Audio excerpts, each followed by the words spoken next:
全球极端天气事件频发，他说，人类不应恐慌，而应加快行动。反对单边主义与逆全球化趋势，他表示，不应让地缘政治扰乱气候治理，多边主义才是唯一的出路。他称赞绿水青山就是金山银山的理念，赞赏中国在环境保护全球合作中发挥了重要作用。联合国环境规划署执行主任英格安德森接受高端访谈专访，敬请收看。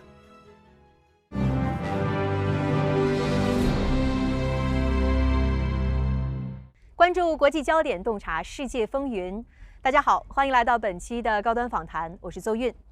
今年夏天，全球多地遭遇高温、山火、洪水、飓风等极端天气事件。面对气候变化带来的严峻问题，各国应如何携手应对挑战？作为全球气候治理的行动派，中国又将如何与各国一道共建清洁美丽的世界呢？今天我们的嘉宾是联合国环境规划署执行主任英格安德森，我们一起在对话中寻找答案。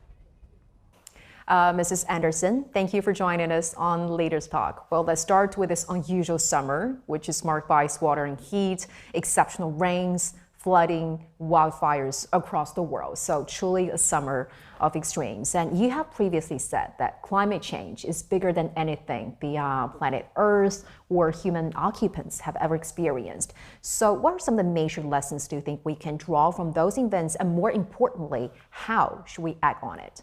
Well, first of all, we shouldn't panic. We should get focused.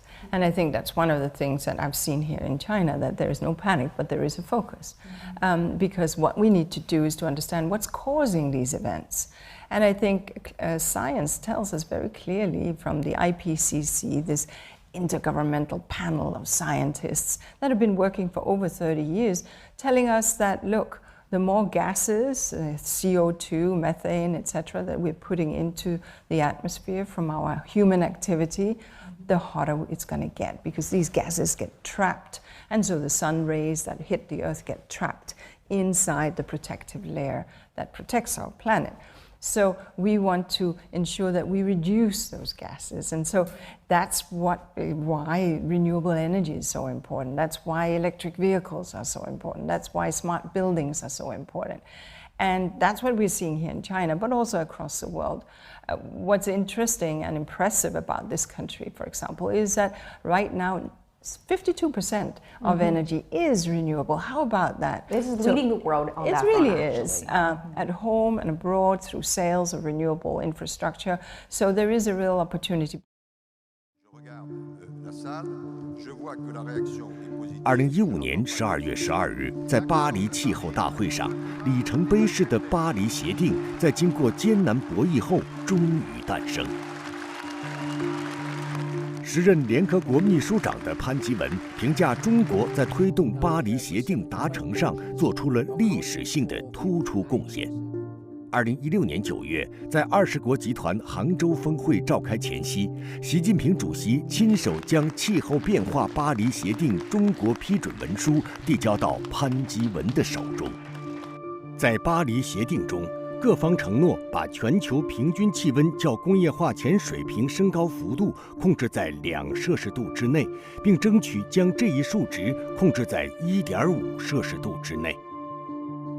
然而，如何落实这一目标，各国存在分歧，主要难点在于协调不同发展阶段国家的核心关切。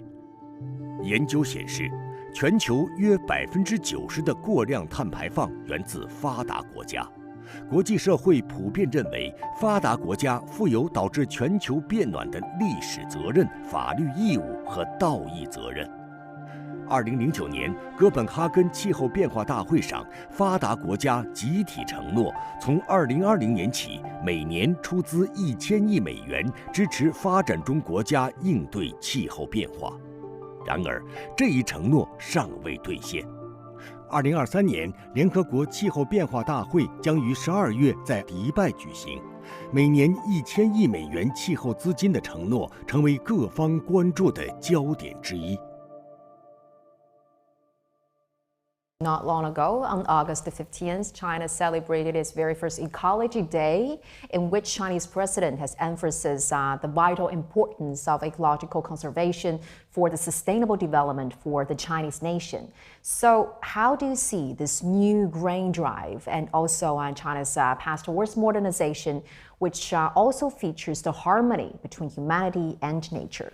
Well, I'm very happy to see that, and I love the poetry of it. You know, the green mountains, the lucid waters Right. are silver and gold. I think that those kind of languages and those kind of words and phrases also sort of echo with people who may not understand 1.5 GHG, all the technical language. I'm really happy about that Ecological Day and very pleased to see that, because it shines a light for the entire nation on this issue and on the issue of ecological civilization, which is a Chinese way of saying sustainable living, a Chinese way of saying let's protect planet Earth, a Chinese way of saying let's develop and conquer poverty, but let's at the same time do that without destroying the world. In the world as a whole, there has been this sense that we pollute our way to wealth, right? The way we conquer poverty for hundreds of years in all countries has been, you know, through a lot of pollution, and then when we're rich enough, we clean it all up. I think there's now a realization that that's not an option anymore. And the Ecological Day and the kind of language and principles that have come out around that very much echo this realization that there is a better way. We live in harmony with nature. We ensure that we live in a pollution-free world. China has also pledged to peak its carbon dioxide emissions before 2030 and achieve carbon neutrality before 2060. So what's your take on China's green development path as well as contribution in the global environmental and climate governance? Well, look, I mean, China's voice is really important. China's action at home is really important. China's action abroad in this matter is very important. I've referenced renewable energy. It's remarkable that China has made these commitments and is exceeding the commitments on renewable. Already now, they have bypassed the commitment they made on what they would reach by 2025 in terms of renewable. On the governance side, I would say that China has engaged in the climate talks throughout as a leading economy and as a large emitter that takes its responsibility. The lead negotiator, minister and special envoy, Ziyuan Hua, his personal engagement is something that we need to celebrate. Obviously, he does that under the guidance of the president. Really a significant lift. We need to see the world come together. Look, the G20 economies are responsible for 80% of carbon emissions, and they control 84% of the world economy. So it's critical that these 20 economies make strong and ambitious commitments. Some have a very long carbon trail and others have a shorter carbon trail. That's the reality, the differentiated pathways. Now, there's a climate pledge that was made in Copenhagen on finance, and it was supposed to be by 2020 we shall have 100 billion per year of climate finance. We're nearly there. It's like we're nearly at the waterline. We're just, and so I expect that by this COP we will hit the 100 billion mark 3 years late. Actually, the main purpose of a China trip this time is attending the annual general meeting of the China Council for International Cooperation on Climate and Development. So tell us a little bit more about the key messages that you are trying to deliver here. Well, first of all, I think I have to say that this is quite an extraordinary forum that China has established well over 30 years ago, a little bit over 30 years ago, to bring in and have a conversation with global partners on policy options. And I said in my speech at the closing that it demonstrates both a self-confidence and a degree of humility when a country is willing to open up its doors and say, come on in and tell us what you think we should do. That is extraordinary. I know of no other country that does that. So we are here China is opening policies and saying, what do you think? Give us your best advice. This is actually very precious, especially at the current stage of the world. It's right? extraordinary. It's extraordinary because there are centrifugal forces at play in the geopolitical space, which we know. But this fact is something that where we are not seeing the centrifugal forces these last 2 days. We saw bridges, we saw trust, we saw confidence. So that's extraordinary. Now, my messages have been around some of the issues we touched on just now. You know, bravo to China for all this renewable energy at home as well as abroad. Can we go faster? Can we learn from China as a global community? So that's sort of on the energy side. Bravo to China for all the electric mobility that we are seeing.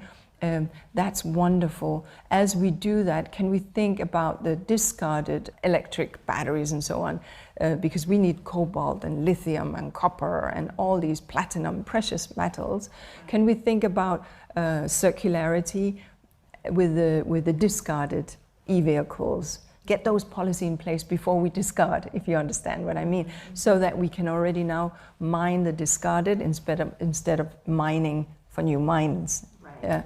So I think being very conscious around critical minerals. The third point is, look, China has been a leader in biodiversity, and we'll get into that in greater detail, but can we, now that we have an agreement, how can we do to expedite its implementation? So I think these kind of topics are critical. And just now you talked about this, you were very impressed about the openness that the country hold for not only actually environmental protection, but also many other international issues.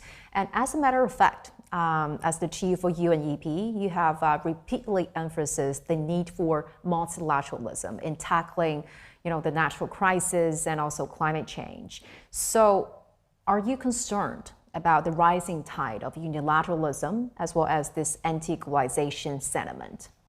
Yes, I am. My boss, the United Nations Secretary General Antonio Guterres, speaks consistently about we cannot afford to let geopolitics sort of throw a spanner in the works and have this fall apart. This is too important.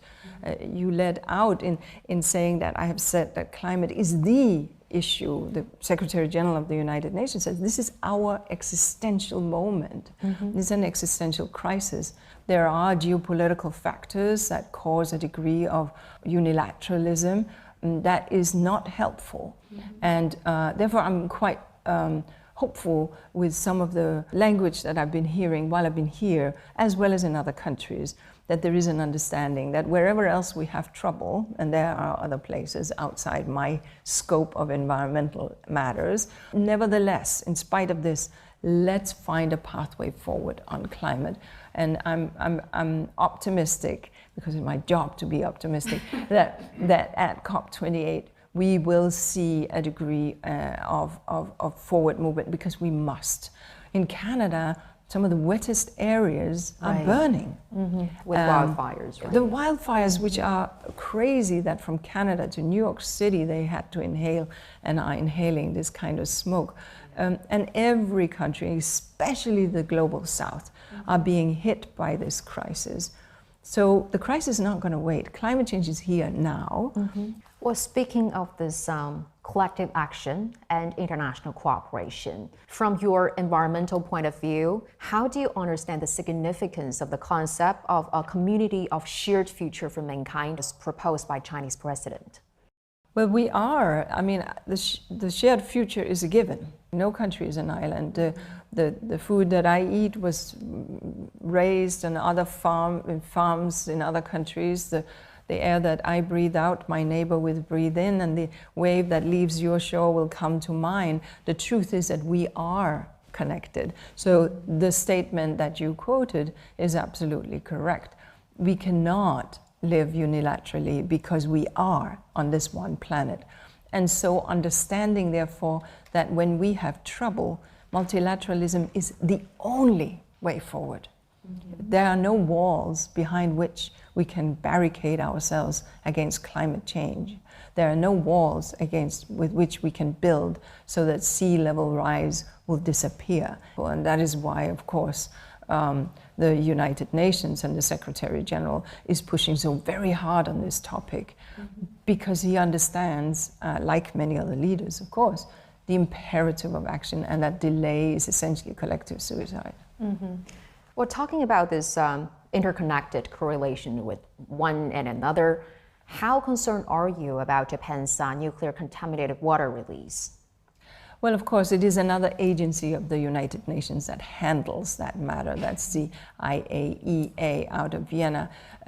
But of course, from a broader perspective, I want to say that this is something that we are looking at from afar. We're not inside this work, because we do not have the competencies on nuclear and fissile issues. That's simply not what UNEP does. But this is also, still, this is an issue that is relevant with pollution. Indeed, but that dimension is handled by the agency that has that competence. However, I'm also aware that the United Nations has recently agreed at the General Assembly on this human right to a healthy and clean environment. And so I'm sure that there will be continued conversations in a number of fora on this matter. And we certainly will continue to watch and follow it very carefully. 2022年12月19日，加拿大蒙特利尔当地时间凌晨3点。联合国生物多样性公约第15次缔约方大会昆明蒙特利尔全球生物多样性框架进入最后的审议阶段。这一框架简称昆蒙框架，被誉为生物多样性治理领域的巴黎协定，具有里程碑意义。最后时刻，谈判依旧焦灼，一度有国家离开谈判桌。作为本次大会主席国，中国已经为推动昆蒙框架谈判努力了4年。设定全球生物多样性治理目标，如何确保治理的雄心不沦为空头支票，而转化为务实行动？一些发达国家未能兑现对全球南方国家的资助承诺，如何缓解因此产生的信任赤字？一些发展中国家担忧国际核查机制沦为政治指责的工具，如何实现全球治理的公平公正？中方紧急召开代表团团长会，消除各方误解。经过漫长而艰苦的谈判磋商，昆蒙框架终于一锤定音。自2月30号文件一揽子通过，我没有看到反对。通过。作为这一过程的见证者，安德森女士对中国发挥的引领作用印象深刻。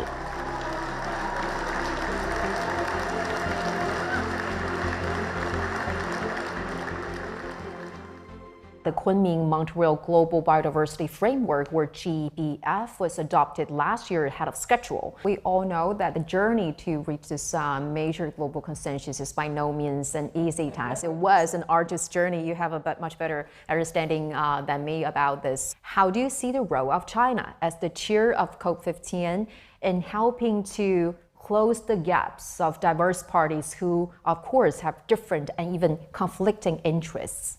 We agreed on the Kunming Declaration, which set out the basic principles of what it is we want to achieve. That was very helpful because now we kind of had the pathway of where we wanted to go. Then we had to negotiate, and with the tireless effort of our Chinese and in extraordinarily hard work by our Chinese friends, we got a long way, so that by the time we arrived in Montreal, we kind of knew where all the parties were, and we could see that we would arrive at a degree of consensus. But we spent till 3, 4 a.m. in the morning on the last few nights in negotiations. And so it was through real determination, smart diplomacy, and extraordinarily amount of hard work. The Chinese team, there were like 200 people supporting this endeavor, and we could only have delivered it because of that large effort. A UN report has shown that nearly 1 million species of animals and plants are becoming extinct within decades. So tell us a little bit more about the urgency of reversing biodiversity loss as well as the significance of this framework. Yes, no, you're absolutely right. So we have around 8 million species on this planet, just 8 million. And we are, of course, humans are one of those 8 million. And you're right, we are set to lose around 1 million if we don't take action. And then people will say, well, what does it matter? One fly, one orchid, one butterfly, one ant, why should I care? But nature is this amazing system where everything is interconnected. This didn't happen by sort of suddenly. This has evolved over millions of years. And so if you lose one species or another, the whole system gets out of whack. And so let's just think about how is it that our crops and our fruits are pollinated? Mm-hmm. It's the birds and the bees doing their business. Mm-hmm. And so we cannot afford to lose that type of nature. Because if we do, then all of a sudden we will not be able to have effective agriculture and food systems. And let's consider how our rains come about. Well, it's obviously the trees essentially breathing out through photosynthesis that allows for the humidity, etc., to go into the clouds and come back to us as rainfall. So the moment we denude our landscapes, well, then of course rain will be interrupted. So the interconnectedness of nature is something that we need to understand. We landed this new agreement, an ambitious agreement that says we, the collective world, have agreed now to halt and reverse biodiversity loss. We're going to protect 30%. We're going to, of our land mass. That's the 30 by 30 goal, That's which is right. a landmark consensus That's based on right. this framework. We're going to protect 30% of our land and waters. We're going to restore another 30% that is degraded. We're going to deliver 30 billion by 2030. We're going to halve toxicity into the environment through effluents. We're going to halve the kind of fertilizer runoff and nutrients into the environment. We're going to deal with invasive species. And we made this agreement, which is remarkable under Chinese leadership. Well, plastic pollution is also a major focus of your work, and that is why you have described the UN resolution on ending plastic pollution as the most significant multilateral environment deal since the 2015 Paris Agreement. Why this issue is so dear to your heart, and also how do you think this goal can be achieved while ensuring the economic and social development not being sacrificed too much? So let's think about this precious material, plastic, which is an incredibly useful material. Don't get me wrong, I'm not anti-plastic, I'm anti-plastic in the environment, right? Let's think about it. We go to the store, at least in the West, and you get a plastic bag to carry your 5 tomatoes. You go home, you put them away, and that plastic bag is trash. That's madness. That's madness. That this precious material, we took it out of the belly of the earth, we used it for 5 minutes, and we throw it away. So we need to rethink our interaction with that material. We need to exit the single-use plastic that we can have other materials to be used to package and so on. You know, discarded cotton stuff, coffee husks, cocoa, peanut shells, all of these things that are discarded because of food production, let's put that into making packaging. And then the plastic that we do need in medical and in pharmaceutical and so on, let's make sure that that is circular. China banned in 2018 import of plastic waste, which was a wonderful decision. And I think that China's amazing innovation and imagination and creativity can help the world find all the solutions. So let's innovate our way out of a lot of this pollution. I know, Mrs. Anderson, you've been here in China many, many times, as you said. So I'm really curious to know, is there some interesting or some really impressive examples in terms of environmental protection or ecological civilization that really impressed you, which you think might be helpful for some other countries? Oh, where do I start? Maybe, yeah, just... No, I'll be very brief because there's so much to say. Right. But I mean, I've talked about, of course, what's happening in terms of the energy shifts and so on. But if we talk about the ecological side of things, you know, right now, China has this policy called redlining, where they identify where we can do what. And what are we going to protect, and what is going to be agriculture, etc. This is a very interesting and very remarkable policy. But China is also, especially in the north, moved in on this massive land restoration program, restoring millions and millions of hectares. In fact, the Sanshui restoration we recognized under the UN Decade of Restoration as one of the 10 flagships of remarkable nature. This is not just new. I mean, when I was younger, it's in the 90s, we were working in the lowest plateau also on this incredible restoration. So that kind of work is very, very remarkable and noteworthy. Right now, under, again, the president's leadership, there is an expansion of the national parks and protected areas in this country, which is again very remarkable. Well, as a veteran environmentalist, is there a particular personal habit or daily routine that you hold which you think are noteworthy and interesting to share with our viewers, which might be helpful in environmental protection, you think? When I'm at home, I go everywhere by bicycle because it's good for my health. It's really lovely. And well, I'm propelling myself forward without any petrol involved. But I think that there are many things. What I did in Kenya was I installed solar panels. It will be my gift to Kenya when I leave because I can't take the solar panels with me. So I bought, I think, they were actually Chinese, 35 solar panels that I installed on my house. I am completely energy independent. So I think the more we can think about our individual habits, you know, the food we buy should end up in our bellies, not in the garbage, right? All of it. So food waste, which is a big issue here, that the government has made a really firm very campaign on, which I just love. Well, Mrs. Anderson, you've been working in international organizations dealing with climate change for about 3 decades. Yes. So is there any particular experience or stories that you think have really influenced your career path and this understanding of your mission? Is it your grandma who take you to speak to the plants in the morning while you were a kid? Or is it your experience of teaching and doing humanitarian work in Sudan in your 20s, or is it something else? I think you have studied my life very well. I have done my homework. But my grandma was born north of the polar circle in Norway. She was Norwegian. So when you're born in such harsh area, very cold, very harsh, you know, trees don't get taller than this because it's very, very cold. You get to appreciate nature in a whole different way. And I was lucky enough, she only passed away when I was 22, I think. So I was lucky enough to have a long life with her.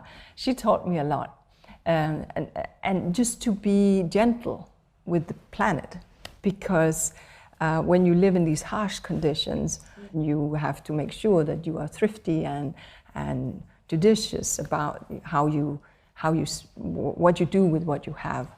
And so I think she was very much a very big influence on me. And she would make me talk to plants. I know. She would make me talk to plants so that I could connect. It was something that she did. My mother always go, oh, she's making you talk to plants. But I loved it. But yes, I also spent my youth in Sudan doing humanitarian work, and it's very humbling because when you are in a place where people have nothing, I mean, like nothing, the entire world has been pulled away from them.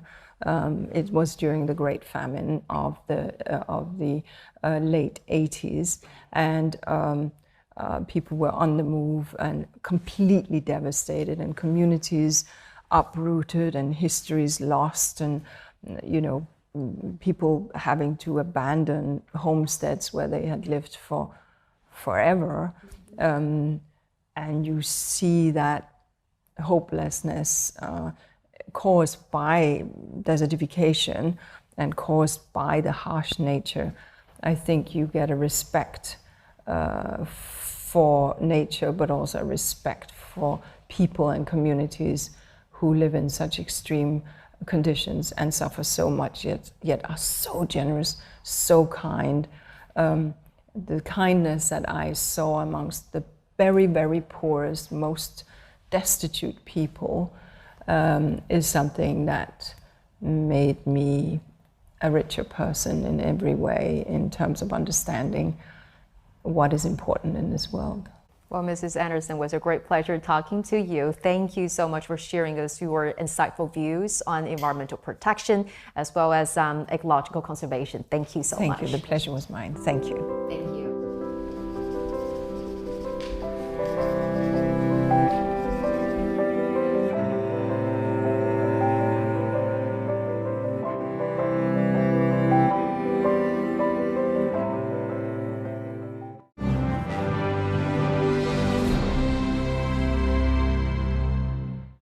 在采访当中，安德森女士强调，应对气候变化，恐慌不是答案，多边主义才是唯一的出路。她表示，虽然当前的全球地缘政治版图存在团结的阻力，但她在此次中国之行中看到了沟通的桥梁、相互的信任和付诸努力的决心。她赞赏中国绿水青山就是金山银山的生态文明理念，更期待中国继续在全球气候治理的进程中发挥关键作用。感谢您收看本期的高端访谈，我是邹韵，我们下期再会。